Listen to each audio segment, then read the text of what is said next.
South Africa, in its position in the world, we are a global player. In Africa, we are the leader in terms of economics and geopolitics. And therefore, we are considered a big brother. No, you cannot be a big brother if you are unable to wield a stick that will make people be afraid. Now, you may be asking yourself, what is he talking about and all that? How many of you will build a beautiful and expensive house and not fence it and protect it? I don't think none of you will do that. Constitutionally, the South African National Defence Force is mandated to protect and defend the country. Now, any home will display its character, its worthiness, by the level of security that it places around it. Now, if we're going to play big brother in Africa, and therefore what we give for the Defence Force should symbolize that. A lot has been said about the South African National Defence Force not being well equipped, not being resourced and all that. I'm not going to get into that, but I'm saying, and I'm appealing to the politicians that are here, that next time you sit down and debate, think whether you are protected or not. Because that grant that you're giving to the people out there, the education of your children and everything else will not materialize if you're not protected. I'm sure many of you know that we are sharing our grants for the poor with people who are not supposed to share the grants. And that is because we are not protected. Our borders are porous.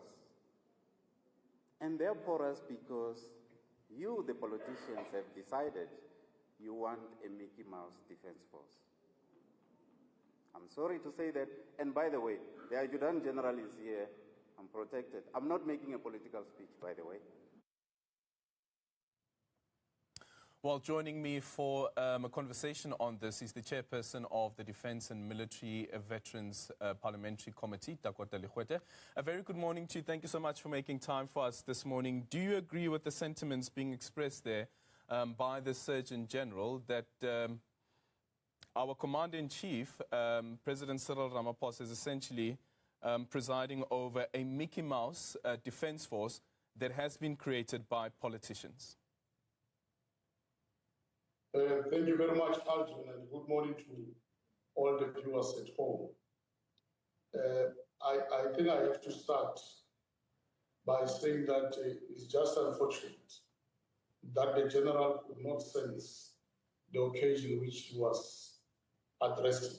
It was a funeral where we are mourning the fallen heroes of our National Defence Force and the pride of our nation who passed on in the DRC in defense of peace in the region, in the conflict area, international. Now, it's just unfortunate, of course, a general is a person of privilege who sits in the Military Command Council, which is responsible for the security of the country on a daily basis and paid by the taxpayers. Now, it's just unfortunate that. Well, ladies and gentlemen, apparently South Africa's got a Mickey Mouse Defence Force. And no, that's not me being cheeky, as always. That's just straightforward, straight from the Surgeon General of the SANDF, Lieutenant General Ntshavheni Peter Mapaha. He said it at a funeral and not in a hushed tones either. He basically told the politicians, "You've turned our military into a joke." And guess what? He's right. Now, I quote, he said, "You, the politicians, have decided you want a Mickey Mouse Defence Force." Close quote. Now, you'd think the politicians would take that on the chin and maybe even reflect on the fact that our borders are as porous as a sponge and our Air Force can barely keep the presidential jet in the sky. But nope, enter Dakota Lekwete, the chair of Parliament's Defence Committee, basically told Mapaha to shut up and stick to the script. You see, in the ANC land, telling the truth is reckless. If you're wearing a uniform, they prefer their generals well-fed, well-paid, and quiet. And here's where it gets interesting. Because while our top military doctor is spilling the tea over a hollowed out army, another senior minister, Khumbudzo Ntshavheni, is out there telling Parliament that there's a risk of a coup d'etat in South Africa. Yes, a whole coup. No details, no evidence, just a casual, we've detected coup risks, as if she's announcing the weather. Now, let me connect the dots for you. You know, we have a defense force openly called Mickey Mouse by its own leadership, a security minister hinting about coups without proof, a police ministry in chaos with the minister suspended over alleged links to criminal syndicates, and, the provincial commissioner coming in with army-styled uniform, and a president so desperate he appointed Gwerman Tashe as acting police minister before Feroz Kachalia came in a few days ago. Tell me that doesn't sound like a security cluster eating itself alive. Now, ladies and gentlemen, you need to understand the security cluster is made up of many departments, such as policing, such as the defense, and SIU, and all that stuff. Now, it can't be that this is not the first general, by the way, in the SANDF to come out against the government. And, well, it's a cool thing they're coming out and, saying what we, the people, are saying, but we must consider there's a slight undertone of a possible coup. You had General Mkwanazi in the policing sector of our government, or not sector, but rather department, coming or drabbed, wearing, military style uniform. And we saw fights there in the SAPS between, well, it seems like there are different factions in the SAPS. Now, all these have just got the remnants and the possibility of being what we should all actually be afraid of, which is a military coup. Now, the Walter Sisulu and Albertina Foundation called Ntshavheni's coup comments dangerous and politically reckless. Translation, they think she's fear-mongering to distract from the fact that Cyril's house is on fire. And they might be right, because if you can convince the public that there's a coup plot, suddenly you don't have to answer questions about corruption, crime, or why your army's biggest strength is sending, sternly worded press releases. Now, ladies and gentlemen, here's my theory. This coup talk, it's either a small bomb to shift attention from police scandals and all the other rubbish going on in our country, or B, an early warning that the security cluster is so divided that factions inside the state might actually try something stupid, or C, a little bit of both. Because let's be honest, if there was a coup brewing, would we even be able to stop it? Our Air Force can't fly without borrowing parts from the museum. Our Navy has 3 submarines but can only get 1 out of the harbor. Our Army is using Caspers older than most of the privates driving them. Our, Defense Force cannot use their own email server. They've got to use Gmail accounts and Yahoo.mail because, well, their own servers aren't working. And this isn't exactly toppling government-proof infrastructure, if we have to be quite honest. The bottom line is the SANDF's own leadership is warning that our defense force is underfunded and unfit. Politicians are more concerned about where those warnings are said than what's actually being said. And in the middle of all of that, the minister in the presidency is whispering coup, like the plot of a Netflix thriller. If there's instability brewing, it's not because of shadowy rebels in the hills. It's because the security cluster is imploding from within. So next time you hear potential coup risks, remember the only thing more dangerous than a weak army is a paranoid government trying to cover its tracks.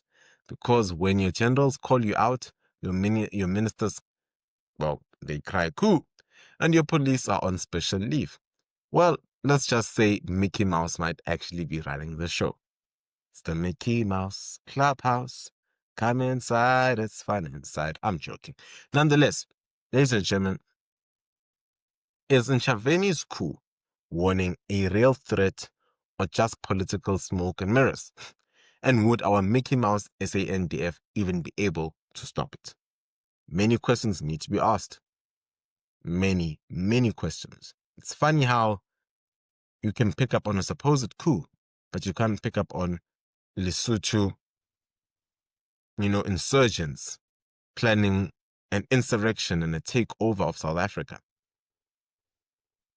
Can't make this stuff up, ladies and gentlemen. You really can't make this stuff up, And then General Mkhwanazi, says something, and instead of investigating in the first place before this commission that has been set up by, our president in his infinite wisdom, the first thing that comes to their minds are, this is a coup. That is South Africa for you, ladies and gentlemen. And yes, I'm not saying there are no undertones of coups or thoughts of a coup amongst the security cluster. Definitely by no means am I saying that. But I'm saying let us not use our skeletons, or let us not use the military and the term coup d'etat as a scapegoat for our own skeletons. Ladies and gentlemen, this has been 10 Minutes with Kuhle. If you love the work you do, consider signing up for membership. It really helps. As well as you can like, share, and subscribe. Till next time, keep safe, stay blessed, and watch out for this possible. On the deployment as well as the work that is expected of our soldiers. Or even considering, for instance, the budget that wasn't delivered, still the money that is allocated comes in far below than what is expected of the percentage compared to other countries spending about 2% of their GDP on the military force, and we don't come close to that. We're at about 0.7%. Look, I fully agree with the point that we need to improve on the funding of our defense, because state governments or state exist on three reasons. The state exists to feed its people, the state exists to grow its people, the state exists to defend its people. That is one of the key anchors of the state governments and statecraft. And I agree, that's why all countries in the world, and most countries, they spend anything between 2 and 4% of their GDP towards defending their sovereignty and territorial integrity, because even now, our territorial integrity and sovereignty is under challenge from gangsters, from extortionists, from zama-zamas, and the point that is raised by the general, but in a wrong platform of a funeral. We need to improve the funding. And so far, this meeting of the minds between us as the portfolio committee, as well as the executive, the president, so far has made a commitment that they will increase their funding to the defense force from 0.7% to 1.5% of the GDP. We are having a closed session meeting with National Treasury next week, Friday, on the 28th, to finalize that process of how, over the medium-term expenditure framework, will phase in the implementation of increasing our funding to 1.5% of the GDP, so that we are not blamed for porous borders, we're not blamed for high levels of crime, we're not blamed for our people who die, over 29,000 every year, in the hands of criminals. That honeymoon for criminals must also come to an end, because they play into the gallery of what the general said, turning the institution or the country into a Mickey Mouse or even the National Defense Force. We need to improve. The time now has come that South Africa must take its rightful space in ensuring that its citizens are properly protected, its people are properly benefiting from the taxes and they pay to pay salaries of soldiers and the police and intelligence and yet they are not safe. It's just quite unfair. It can't continue like this. We are clear as the portfolio group that the honeymoon is over now. We need to defend our nation. Finally, as a member of parliament, as a politician, a member of the African National Congress, do you take accountability and responsibility for the underfunding of the military of this country, as well as for the poorest borders? Because these are budgets that go through parliament and these are budgets that are voted on, and politicians in the majority have voted for these budgets to go ahead. Yes, we need to take responsibility because this underfunding happened in Parliament over the last 15 years. The last time we had a credible funding of the Defence Forces about 15 years ago, where we funded it with 1.4% to the GDP. And now what we need to know, even all literatures in terms of military science, be it Sun Tzu or Machiavelli, they are very clear that in times of peace, you need to prepare for war, and in times of war, you need to prepare for peace. And we are at a point now where our country is peaceful, but we cannot say we are immune from any terrorist attack. We cannot say we are immune from any attack. And it must be clear that the military command council, these generals, and some of them must do their work. We cannot allow them to complain we can't wait until we have a terrorist attack or we have an attack in our country.